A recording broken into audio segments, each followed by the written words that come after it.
Hello, this is Group 1 Dynamix Inc. Mike's Bike Simulation presentation. So just a little bit about us. Dynamix Inc. was established in 2020 by California natives Robert Phillips, Sulaimon Seddiqi, and myself, Marissa Gagua. We sought out to make the best bicycle the industry has ever seen. Our vision was grounded in a steadfast principle, and that is simply to provide the highest quality product, and it would bring joy of cycling. A little bit more about our mission statement is that we strive to share our passion and knowledge for bicycles through our quality products and superior customer service. We strive to be the hub for the cycling community. Our core values are that we strive to meet and exceed customers' expectations, integrity always, educate, excite, and empower, commitment to growth, and creating a world-class experience. In 2020, our initial strategic plan revolved around increasing the shareholder value by maximizing profits, paying dividends, and minimizing debt. And to accomplish this, we focused on increasing our sales and decreasing and managing our expenses. So our sales revenue for our strategic plan was for us to launch a new product yearly, increase productivity of our factory, and that we would also conduct annual audits and re-strategize the market. The way that we were able to lower our expenses and manage our debts was we would decrease wastage in production and inventory, and we would increase the production efficiency. As you can see, we used a SWOT analysis here for our company to identify our strengths, weaknesses, opportunities, and threats. The analysis helped us to establish a basis for continuation of the core strategy. The strengths and weaknesses are internal factors that we can control. Unlike the opportunities and threats, those are external factors that we cannot control, but being aware of them, we can take and use them to our advantage and make changes that could impact them. So I'm just going to dig deeper into each of these. So the strengths, at Dynamix Inc., our company values our employees. Our employee satisfaction and morale is high, and our turnover rate is extremely low. Our staff is motivated by our compensation, our benefits, rewards, and growth opportunities. Every year we increase our high performers compensation. We also offer a variety of training opportunities to help promote growth and development within the company. Our company culture and leadership is embedded in our business practices. Our culture centers around the values and leadership construct. We use the inverted pyramid style of leadership. So what that means is that we focus primarily on customers are first, employees are second, and leaders are last. And lastly, during our SWOT analysis, productivity came up as one of our strengths. And our company has increased sales and ensured the optimal number of employees are on hand to produce items that are needed. Our retained earnings increased 3 times the amount over the last 5 years, and our production efficiency increased from 67.3% to 89.9%. Our weaknesses here are our company lacks the geographical diversification. Dynamix Inc. is solely dependent upon our sales here in California since we're located here in California. So our geographic limitations means that there's less brand awareness, thus limiting our sales revenue to other states. In addition to the geographical diversification is our products. We have very limited products. We've been successful in launching a new product yearly since we started up as a company, but we only offer one product in each segment. And also with this, we haven't had the opportunity to modify our products. Without modifying our products, we're not able to ensure that we're meeting the consumer's demands and needs of a specific product. Opportunities. So our 2 opportunities here when we did the analysis, and again, these are external factors that we have no control over, but we can use to our advantage, is gas prices and global warming. So these two kind of go hand in hand. As for gas prices, as they increase, consumers will also seek to find other transportation options. So using a commuter bike for work might be an option, or even on the weekend for a leisurely stroll around town. Instead of paying for gas, a consumer might want to look at using a bicycle. So there are international factors that impact our gas prices and also the economy. In addition to the increase in gas, is global warming is one of the hot topics around, and a lot of consumers are looking to go green. They want to reduce the amount of CO2 that cars produce, so riding a bicycle is a perfect opportunity to do that. Lastly, I want to touch on threats. Our biggest threat is our competitors.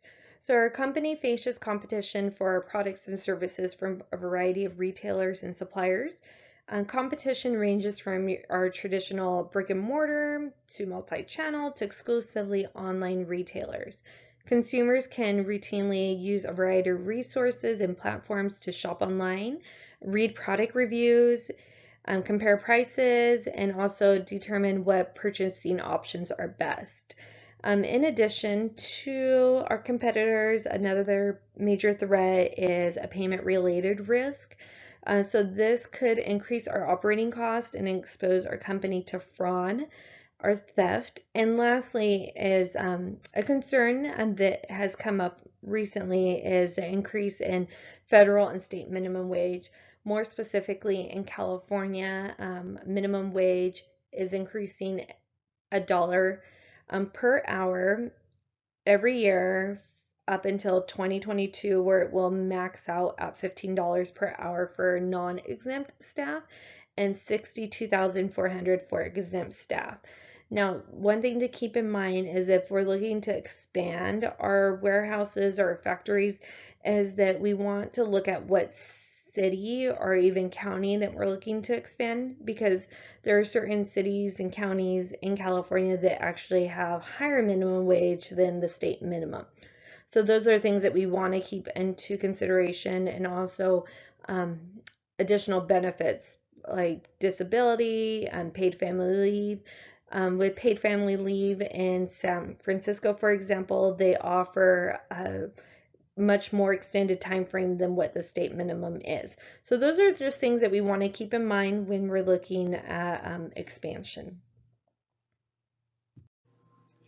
So, a little bit about our management best practices. In order to keep up with the competition, along with this rapidly evolving business landscape, it was important for our business to stay agile. Effective communication between team members was critical when explaining reasons for change and how that change is consistent with our organizational values. In order to transform the business and take control of the industry, the business needed to take action and bring new ideas to the table every week. The company had to effectively communicate tactics and strategies, but had to make sure that the strategies and goals that we set were realistic and achievable. By setting realistic and quantifiable goals, the business was able to accomplish our objectives, such as increasing shareholder value. Setting difficult yet specific goals proved to be successful business practice for our company. To accomplish business success, it was important that we had a clear vision in regard to long-term thinking, thus continuously investing into growth and expansion.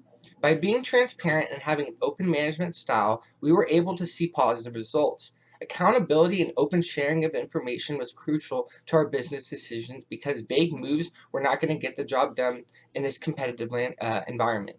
Strategic planning helped our business improve each week because in this simulation, there was not a one size fits all approach. The business had to constantly simulate and reinvent the strategic dialogue due to the moves of our competitors were making. The purpose of strategic planning allowed us to realize opportunities and risks, which were revealed when considering future scenarios. In order to remain strong in the industry, we needed to redefine the boundaries of the market and the rules of the game. Strategic planning and long-term thinking gave the company a great perspective in regard to branding into new domains and considering taking on new product development projects.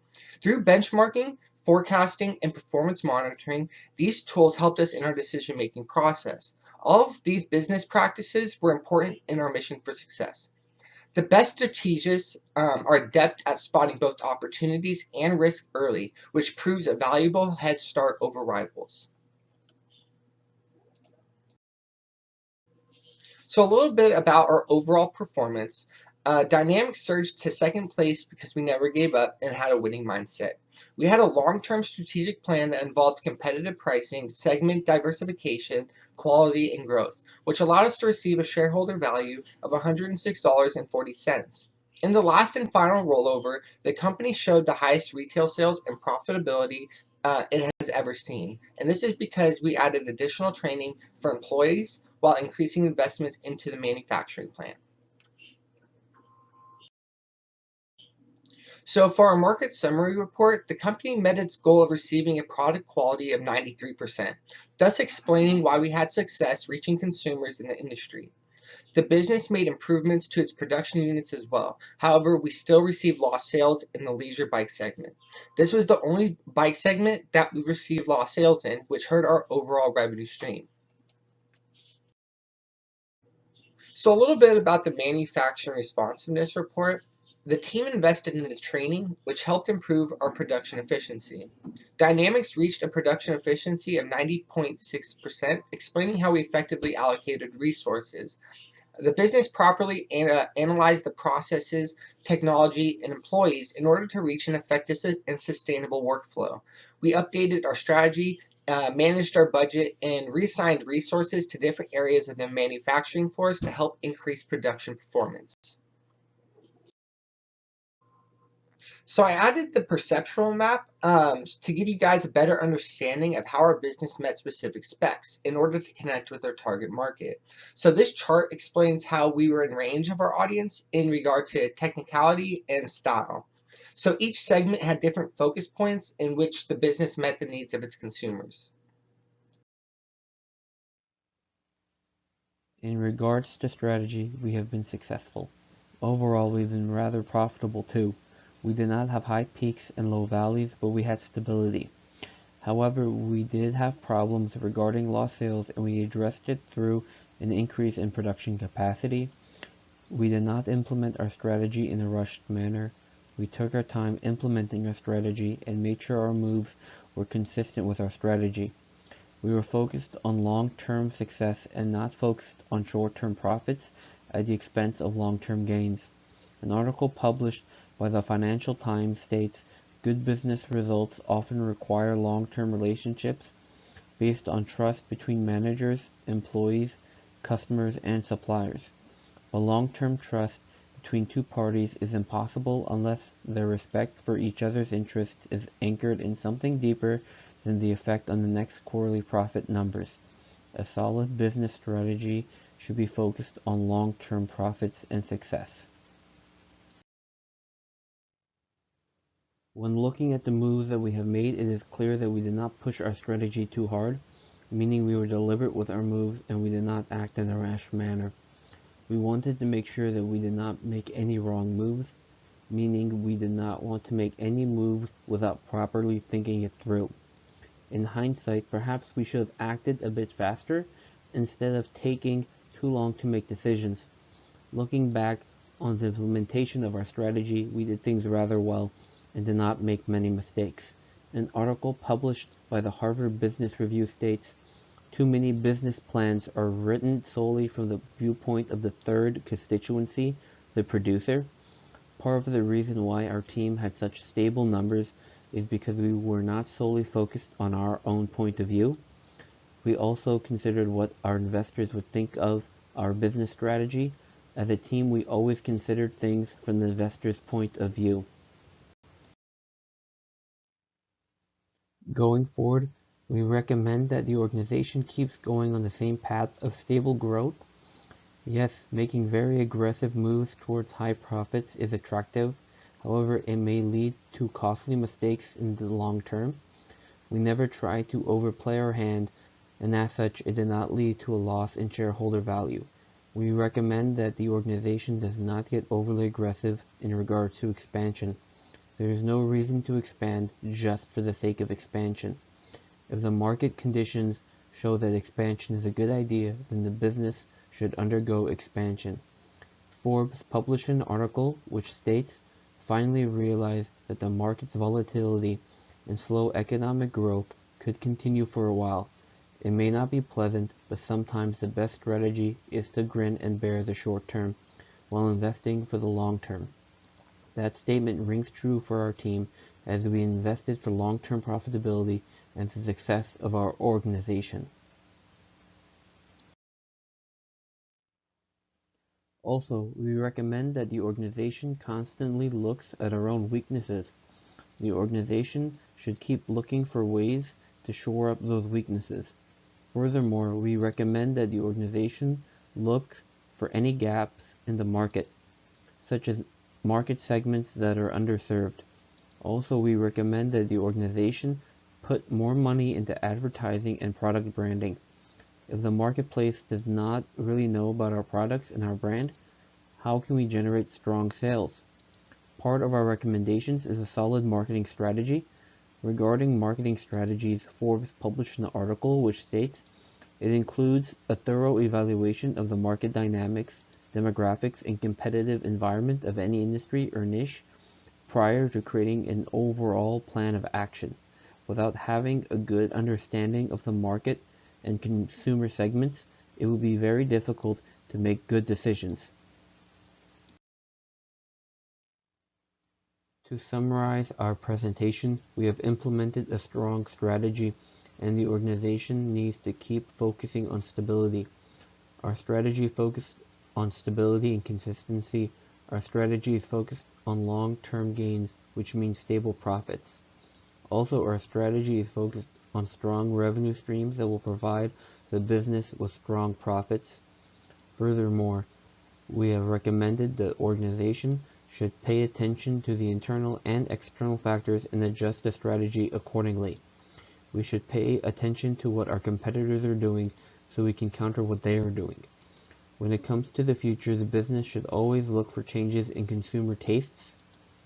Also, we should understand that consumer tastes will always change, and we should try to stay one step ahead of our competitors.